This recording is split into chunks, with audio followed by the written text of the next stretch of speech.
കർണാടക സർക്കാരിലെ നേതൃമാറ്റ തർക്കത്തിൽ മന്ത്രിമാർക്കും MLA മാർക്കും കർശന നിർദ്ദേശവുമായി ഉപമുഖ്യമന്ത്രി DK ശിവകുമാർ രംഗത്ത് വന്നു.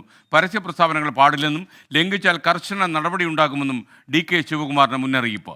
അരുൺ പൂപ്പറമ്പ ബംഗളൂരിൽ നിന്ന് ചേരുന്നു. Arun, good morning. DK ശിവകുമാറിനെ ചുറ്റിപ്പറ്റിയാണല്ലോ കുറച്ച് ദിവസങ്ങളായി വലിയ വിവാദങ്ങൾ കർണാടക രാഷ്ട്രീയത്തിലുള്ളത്. വിവരങ്ങൾ എന്തൊക്കെയാണ്?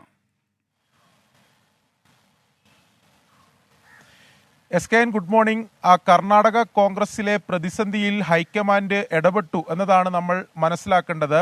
ഇപ്പോൾ SKN സൂചിപ്പിച്ചതുപോലെ തന്നെ കഴിഞ്ഞ കുറേ ദിവസങ്ങളായി ഇത്തരത്തിൽ, അതായത് രണ്ടു പക്ഷമായി തിരിഞ്ഞുകൊണ്ട് ഈ അധികാര മാറ്റ തർക്കത്തിൽ പലതരത്തിലുള്ള പ്രതികരണങ്ങൾ ഉണ്ടായിരുന്നു. അതിൽ മന്ത്രിമാർ, MLA മാർ, സിദ്ധരാമയ്യ പക്ഷത്തുള്ള മന്ത്രിമാർ ഈ DK ശിവകുമാറിനെതിരായിട്ടുള്ള പ്രതികരണങ്ങൾ നടത്തി. അതോടൊപ്പം തന്നെ DK വിഭാഗവും തിരിച്ചു മറുപടി നൽകുന്ന സാഹചര്യം ഉണ്ടായി. ഇത് സംഘടനാപരമായി പാർട്ടിക്ക് ഗുണം ചെയ്യില്ല എന്ന് തന്നെ ഹൈക്കമാൻഡ് വിലയിരുത്തിയിട്ടുണ്ട്. അത്തരം നിർദ്ദേശങ്ങൾ നേതാക്കൾക്ക് നൽകിയിട്ടുണ്ട് എന്നതാണ് നമുക്ക് ലഭിക്കുന്ന വിവരം. അതിന് പിന്നാലെയാണ് ഉപമുഖ്യമന്ത്രിയും KPCC അധ്യക്ഷൻ കൂടിയായിട്ടുള്ള DK ശിവകുമാർ ഇത്തരത്തിലുള്ള മുന്നറിയിപ്പ് മന്ത്രിമാർക്കും അതോടൊപ്പം തന്നെ MLA മാർക്കും നൽകിയിട്ടുള്ളത്.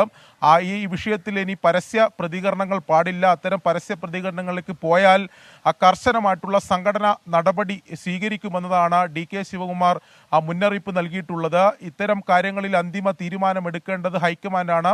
ഹൈക്കമാൻഡ് അത്തരം തീരുമാനമെടുക്കും എന്നതാണ് DKയുടെ പ്രതികരണം. എന്തായാലും ഈ സർക്കാരിലെ നേതൃമാറ്റവുമായി ബന്ധപ്പെട്ട് എന്തെങ്കിലും അന്തിമമായ ഉടൻ ഒരു തീരുമാനത്തിലേക്ക് ഹൈക്കമാൻഡ് പോകും എന്ന് നമുക്ക് കരുതാൻ സാധിക്കില്ല. കാരണം കർണാടകയിൽ ഒരു വർഷം മാത്രമേ സിദ്ധരാമയ്യ സർക്കാർ പൂർത്തീകരിച്ചിട്ടുള്ളൂ. അത്തരം നേതൃമാറ്റ ചർച്ചകൾക്ക് സാധ്യത ഉണ്ടാകണമെങ്കിൽ തന്നെ 2.5 വർഷം ആകണം. അതുകൊണ്ട് തന്നെ പെട്ടെന്നൊരു തീരുമാനമോ ചർച്ചകളിലേക്കോ പോകാൻ സാധ്യതയില്ല. പകരം ഇത്തരം വിവാദങ്ങൾ ഒഴിവാക്കുന്നതിന് വേണ്ടി നിർദ്ദേശങ്ങൾ നൽകുക, ആ രീതിയിൽ ഹൈക്കമാൻഡ് ഇടപെടാനാണ് ഈ ഘട്ടത്തിൽ സാധ്യത. Okay, thank you Arun Pooparamba.